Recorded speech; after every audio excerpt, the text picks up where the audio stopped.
우리 수출 기업들의 새로운 시장으로 중동이 떠오르고 있습니다. 이 지역 주요 나라들이 최근 IT 전환을 서두르면서 협업의 기회가 생겨나고 있는데 당장 지난주 이재용 삼성전자 부회장이 중동을 다녀온 것도 이런 흐름과 무관치 않다는 분석입니다. 양현주 기자입니다. 지난 9일 3박 4일간의 중동 출장을 마치고 돌아온 이재용 삼성전자 부회장이 카메라 앞에 섰습니다. 아부다비에서 조그만 회의가 있었고요.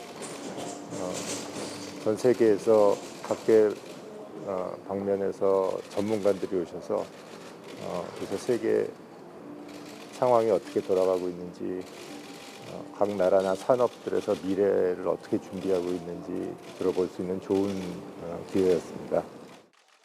촉박한 일정에도 불구하고 이 부회장이 아랍에미리트를 방문한 건 5G 네트워크 구축 사업 수주를 위해서라고 알려져 있습니다.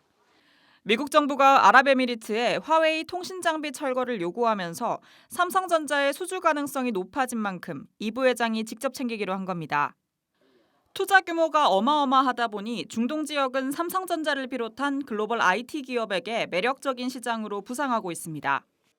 중동 국가들은 최근 석유 사업에 대한 의존도를 줄이기 위해 5G, AI 등 미래 사업에 대한 투자를 확대하고 있습니다. 실제로 사우디아라비아는 비전 2030이라는 목표를 달성하기 위해 5G 기반의 초연결 도시 건설에 우리 돈으로 600조 원 이상을 투입한다는 계획입니다. 이들 중동 국가들이 5G 다음으로 관심을 갖고 있는 분야는 바로 인공지능 AI입니다. 아랍에미리트는 지난 9월 인공지능 디지털 화폐 등 전문 분야에 종사하는 이들을 위해 프리랜서 비자 도입안을 발표하기도 했습니다. 한 컨설팅 업체는 2030년까지 아랍에미리트와 사우디를 중심으로 한 중동 지역 AI 산업 선장률이 연평균 20%에서 34%에 이를 것으로 내다봤습니다. 전문가들은 특히 최근 중동 지역은 미국과 중국이 대치하고 있지 않은 제3지대로서 새로운 가치를 부여받고 있다고 말합니다.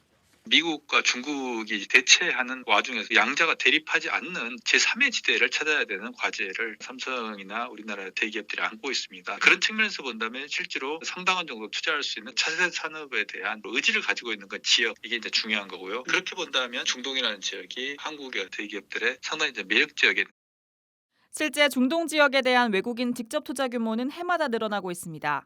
지난 2019년 아랍에미리트의 외국인 직접 투자 규모는 13조 7,870억 원으로 전년 대비 32.8%나 증가했습니다. 오일머니로 무장한 중동 국가들이 첨단 산업 육성을 위해 대대적인 투자에 나서면서 삼성을 비롯한 글로벌 기업들의 각축장이 되고 있다는 분석입니다. 한국경제TV 양현주입니다. 네, 중동 오일머니가 ICT 산업으로 눈을 돌리면서 국내 기업들에게 새로운 활력이 될 수 있을지 좀 더 알아보겠습니다. 산업부 신용훈 기자 나와 있습니다. 네, 신 기자, 과거에도 중동 붐이라는 게 여러 차례 있지 않았습니까? 맞습니다. 잘 아시는 것처럼 1970년대부터 80년대 사이였죠.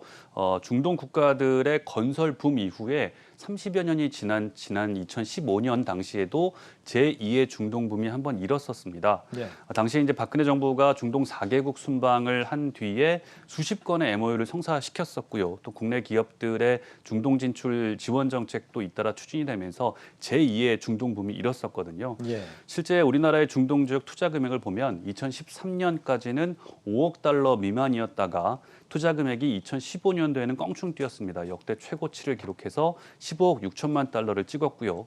하지만 그 이후에 그래프에서도 보실 수 있듯이 매년 투자 금액들이 줄면서 지난해에는 7억 8천만 달러, 올 들어 6월까지는 1억 달러로 대폭 감소를 했습니다. 2015년이면 그렇게 과거는 아닌데 왜 급격히 다시 이렇게 위축이 된 겁니까? 아무래도 당시 국내 정치적인 문제 이슈도 좀 있었고요. 또 무엇보다도 갑자기 닥친 저유가 때문이라고 할 수가 있겠습니다. 여기에 네. 2019년 이후에는 코로나19로 전 세계 교역 시장이 한번 크게 요동쳤지 않습니까? 예. 이런 것도 좀 주요 원인이 됐다라고 볼 수가 있겠습니다. 국내 정치적인 이유라 하면 어떤 걸 말하는 거예요? 대통령 탄핵이 있었을 수 그 있겠죠. 시기라서 예. 그렇군요. 네. 유가가 싸져서 이 중동 국가들이 대규모 사업을 벌일 여력이 좀 줄었다 이런 얘기죠. 네. 근데 그랬던 중동이 요즘 ICT로 눈을 돌리고 있다.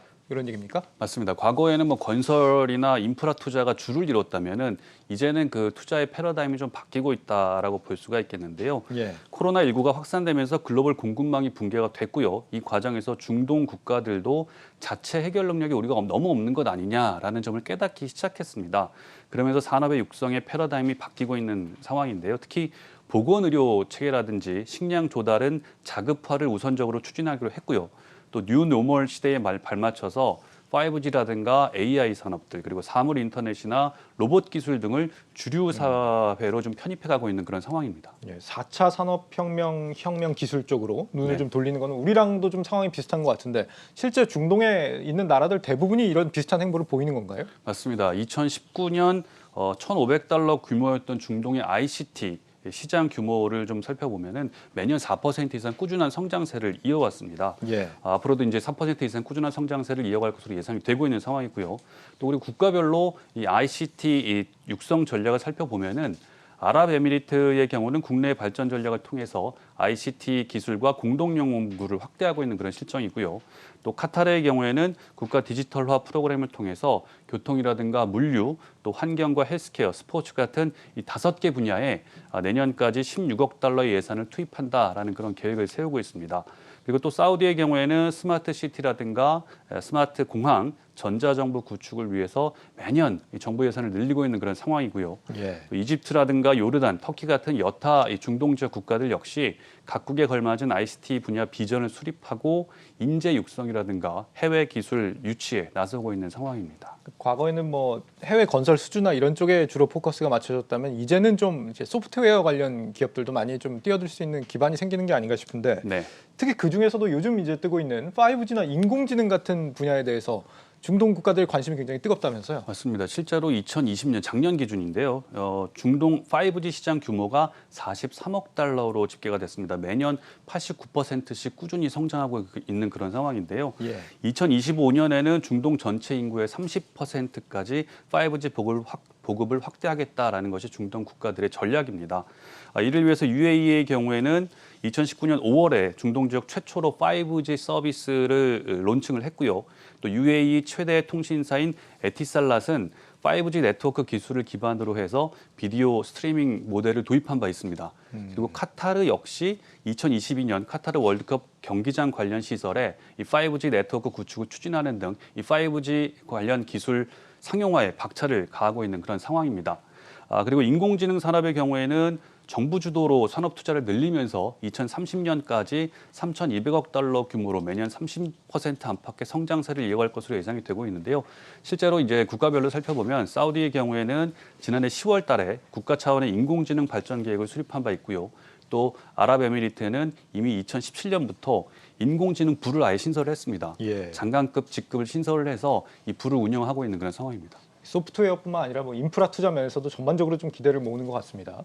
우리나라가 이 분야에 좀 강하긴 합니다만 다른 경쟁자들도 요즘에 좀 많아지고 있고 말이죠. 네. 진출 전략을 좀 어떻게 가져가야겠습니까? 일단 이 중동 지역은 뉴노멀 시대에 발맞춰서 민간 자본을 활용한 투자를 확대하겠다는 것이 기본 골자거든요. 예. 이런 변화에 대응하기 위해서는 정보통신 기술 분야의 마케팅을 강화하는 방안이 있을 수 있겠고요. 또 그리고 K-방역이라든가 스마트팜 같은 우리나라의 강점 분야에 집중할 필요가 있다라는 것이 전문가들의 조언입니다. 특히 중동 국가들이 정책적으로 이 자국 내 산업구조 다각화를 추진하고 있는 그런 상황이기 때문에 기술 합작이라든지 현지 법인 설립 그리고 현지 생산 라인 증설 같은 방식으로 자본과 기술의 융합을 추진하는 방향이 적극적으로 권장이 되고 있습니다. 현재 직접 투자를 하는 이 뭐 TSMC가 요즘에 이제 미국, 일본에 이어서 독일에도 공장을 짓겠다고 하는데 이런 전략이 우리도 좀 중요하다 그런 의미로 보입니다. 맞습니다. 다시 뜨기 시작한 중동 시장 우리한테는 어떤 의미가 좀 있을까요? 일단 앞서 설명드린 대로 이 다른 국가들의 적극적인 신산업 육성책 말고도 내년 3월까지 이어지는 두바이 엑스포 그리고 내년에 열리는 카타르 월드컵은 중동 지역에 좀 새로운 기회가 될 것이라는 전망이 우세합니다. 예. 이에 맞춰서 소비가 늘어나고요. 또 서비스 관련 인프라가 소비가 늘어나는 만큼 수요가 더 늘어날 것으로 예상이 되고 있기 때문인데요. 다만 좀 위험 요인도 살펴봐야 될 것으로 전망이 되고 있습니다.